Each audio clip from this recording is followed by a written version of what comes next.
Everyone, welcome back to FS Elite's continuing coverage from Flight Sim Expo 2025. My name's Trevor, and I'm here with Nick from Black Square. Nick, thanks for being here. Yeah, it's great to have you here. I think most of us have heard of Black Square and are familiar, but if you could just kind of give us a quick introduction about yourself, your background, and your company. Oh, thank you. Black Square was a passion project that I started, going back now when Flight Sim 2020 came out. I'd always been into Flight Sim. My first flight simulator, I tell people, was Flight Unlimited, which was like 1998 or something. But it wasn't until other things fell through during COVID that I said, hey, there's a new flight simulator out, let's give it a shot. And I've just been delighted by the response of the community, of course, that have been interested in really technically advanced aircraft. I never make any claims that they are the shiniest or the neatest aircraft or, have the most sesame seeds on the hamburger bun in the back. But if you're a real pilot's pilot and you love complexity and an airplane that it's just a joy to fly and it keeps you busy, then that's my kind of airplane. And that's what I focus on. And you made a comment when I came in here about slogans. And I don't put this on everything, but I have here on my badge, virtual aircraft, real engineering. That's what it's all about. Yeah. I think, we've all kind of discovered through your products, your unapologetic level of detail that the realism that you strive for. You have a background in engineering, so this is kind of second nature to you, I would assume. How have you applied your background into, say, collecting materials, researching how things work? How has that helped you as a developer? My background is a degree in robotics engineering. And at face value, that doesn't sound like it's related to flight simulation at all, but it really is. And it's not just because, real level D flight simulators are basically giant robots, but because what robotics is a system that responds to your inputs and acts on the physical world. Well, even if we don't have the physical world to act upon here, the physical world is simulated in the flight simulation. So the kind of details that I go for are those system level details. If you actuate the de-icing boots in the aircraft, I want to see the needle that shows the instrument air pressure take a little drop when you actuate.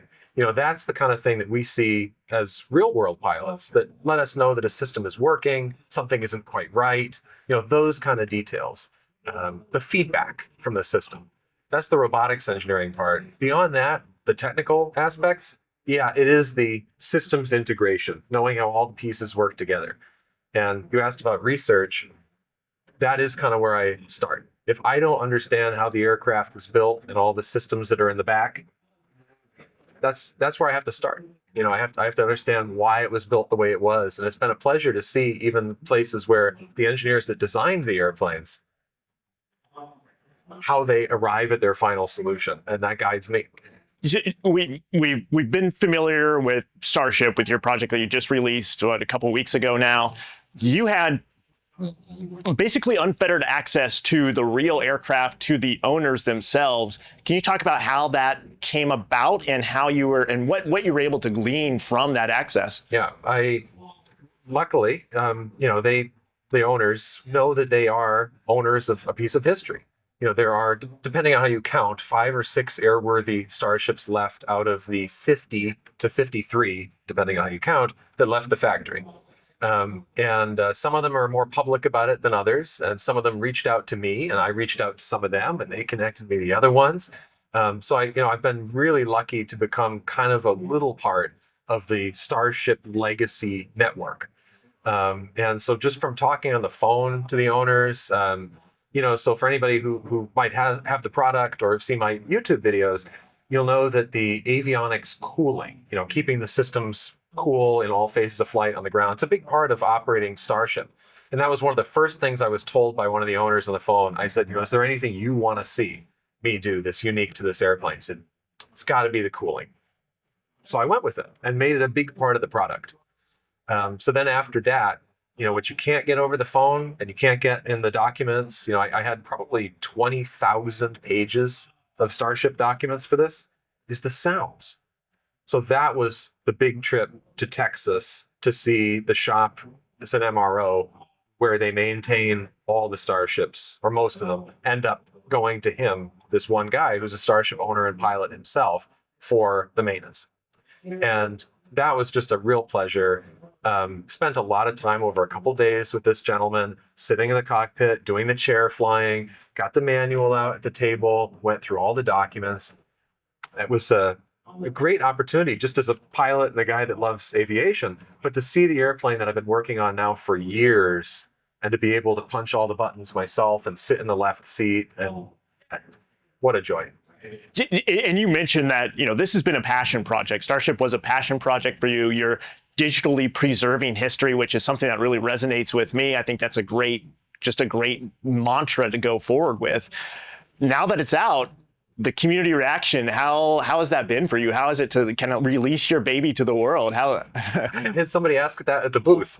That's been a little bittersweet, because it is your baby, and you do, when it's all yours and it's yours to control, and then you release it and you don't know quite how people are going to use it and abuse it, because they'll always find a way to break it. It's software. So that's been it's always tough to watch, but fun.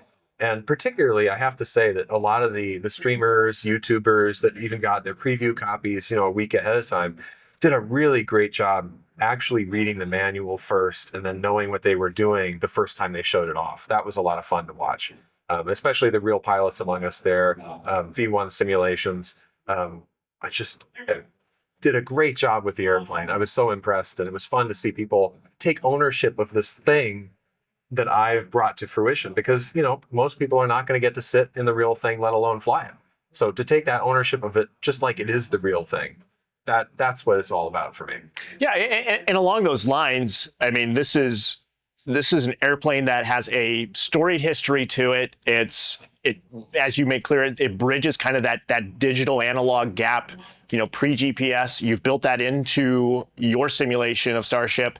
What's your favorite feature of this aircraft? I know it's a tough question because there's so many unique aspects of this airplane, but what is the one thing that you couldn't wait to have people get their hands on and figure out and learn? That is a very good question. You might assume it would be maybe the Omega navigation system. Right, yeah. Fun. My favorite thing at the end of the day, strangely enough, is the hand flying. And that was a real challenge in the development of this aircraft, because as far as I'm aware, I think there's only one other developer I know that has attempted the true canard aerodynamics in Flight Simulator, because the space simulation is not really meant to do it. I had the experience with the Velocity XL of doing a canard, which was very difficult, but I, trial and error, and I got it kind of zeroed in. So I went to adapt that for Starship, and it was very clear that it was not going to play along. That scaling it up to that size airplane with those weights and those forces involved, it was not having it.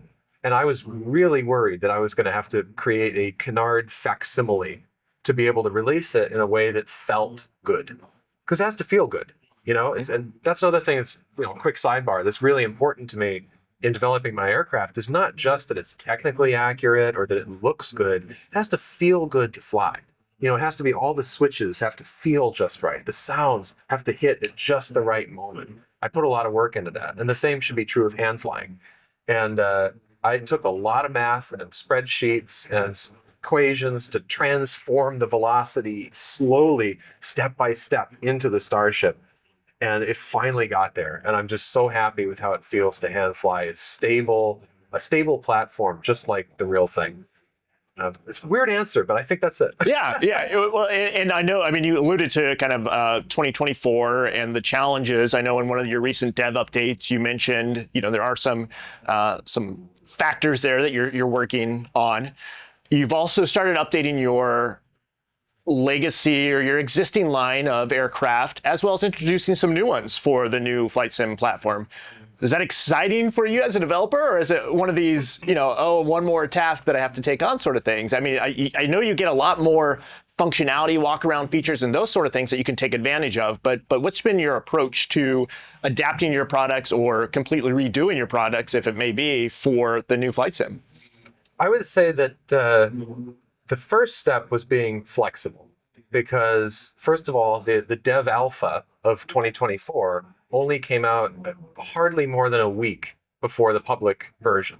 I've had a lot of people come up to the booth and ask me in general, what kind of behind the scenes access we have, me, Black Square, but also Just Flight, to new versions of the simulator before it's released, or ideas about where things are going and what Asobo is planning. And the answer is zero. I don't know anything before the community ends up knowing it. So seeing that first version come out and seeing what I had to work with was a lot different than what I was expecting. So it kind of became a waiting game. I said, I'm not going to stop everything right now and try to adapt to the simulator as is. I'm going to wait until we get a little further down the road and things are a little bit more stabilized before I go and start to, try to bring my old aircraft up to date and that sort of thing. And what I like to do, whether it's just a new feature on my end or whether it's something new in the simulator, because there are small updates every once in a while too, is to pioneer it with one new aircraft that's still in development. So that way I'm not breaking anything old. And then once that's out, which in this case is Starship, I see what worked, what didn't work, and then I iterate on that, and then I go and bring it to the whole rest of the fleet. So that's what's happening right now, is as soon as I get home from the show, it's time to take all the lessons I learned from Starship and put that to work in the Dukes, TBM 850, and then going forward, the future airplanes. Let's talk more about the upcoming projects that you have. We'll take a quick break first, and then we'll be back with Nick from Black Square. On Air. Just want to fly or go freelance? On Air is an airline management tool just for you. You can start with a 7-day free trial, and you can learn more about it at the end of the video. All right, welcome back. We're here with Nick from Black Square. And Nick, before the break, we were talking about some of the upgrades to the professional series, or some of the new introduction of new aircraft even that you are working on as you've moved past Starship. That project is now off your plate for the most part. Maybe. But as you're moving on, can you give us kind of a quick overview and an update on how things are progressing and where your next focus is going to be? Yeah, as soon as I get home from Flight Sim Expo, task number one is updating those old aircraft. Like I said, they need to come up to my current standards of simulation in some different areas, like the turboprop simulation that I've expanded for Starship. We'll come back to the TBM 850 and the Duke. And then after that, it's time to move on to what's next. And what's next is the professional series, as you said. And that's going to be the aircraft that you know and love as the steam gauge overhaul fleet for FS 2020. When 2024 came out, that, of course, was one of the first things I did, was to see, okay, how easily can I move these airplanes over to the new sim? And the answer was not easily at all. The models had changed. I used the exterior models from Asobo for those airplanes. Those had changed. That would be a huge amount of work to update to. But also the architecture of the aircraft in terms of the simulation changed fundamentally and made it very hard to patch them together like I used to do. So it was a very difficult decision. But I decided that the new professional series was going to be completely built from scratch. All me. I take ownership of everything. It's going to have an all custom sound set, all custom. The exterior models is going to have the ground power units, the all the engine covers, pitot covers, the engine heaters for the piston engine airplanes that the Duke has, and all the same simulation, of course. So you'll go from something that looks and feels a little bit more like a default aircraft with better systems and the analog instrumentation to something that is really wholly brand new, just like the Dukes. And so that's the professional series. And even though some people might be looking at that and say, yeah, but why couldn't you just update the old ones? I already have them. I already love them. You might not know it yet, but trust me, this is going to be a huge upgrade. And I'm just so happy and so proud with them. And I think people are going to feel that when they try out the new professional series. But we will have a discount, significant discount for people that own the steam gauge overhaul fleet who want to move over to the professional series, which will also be for 2020 and 2024. I think one of the things that a lot of people kind of know but maybe don't appreciate is that you're a one-man team. I mean, you bring in, audio experts, for example, Boris coming in to do that, but you're a one-man development team. People focus on the aircraft, but you also do scenery design in the sense that Real Taxiways is a program where you are reading the files from Microsoft Flight Sim and pulling that in for a new product. So what has that kind of been like? Which one would you rather be developing, the scenery sort of aspect or the upgrades to that, or aircraft? I find it interesting that people refer to Real Taxiways as scenery design. I've always thought that it's kind of a misnomer. It was almost more of a database project than anything.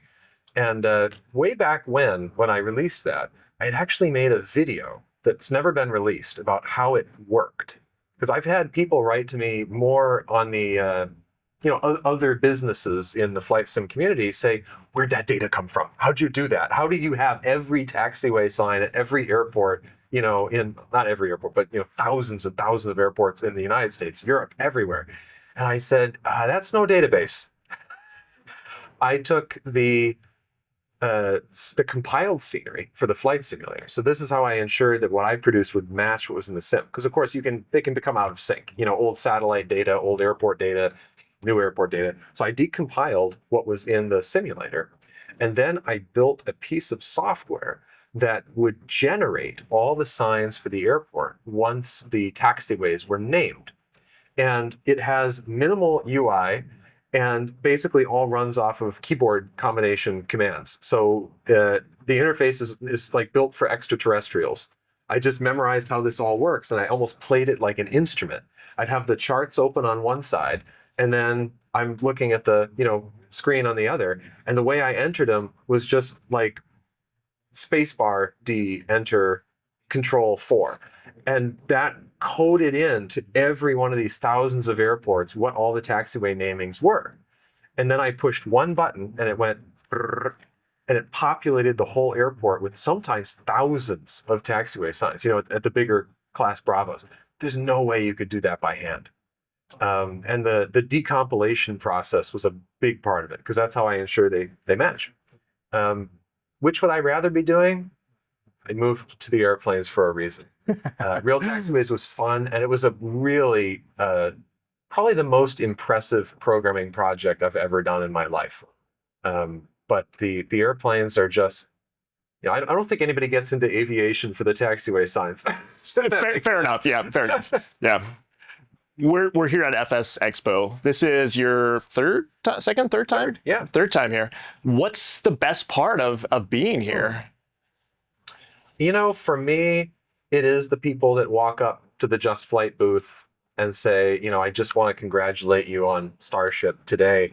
And that's just because whether it's here or whether it's the Just Flight forums where I do most of my posting about the aircraft and interacting with my users, that's what I live for. I live for seeing how people learn the aircraft and the learning journey that it takes them on. That's what I live for. Some people live for it for the screenshots, for the videos, what have you.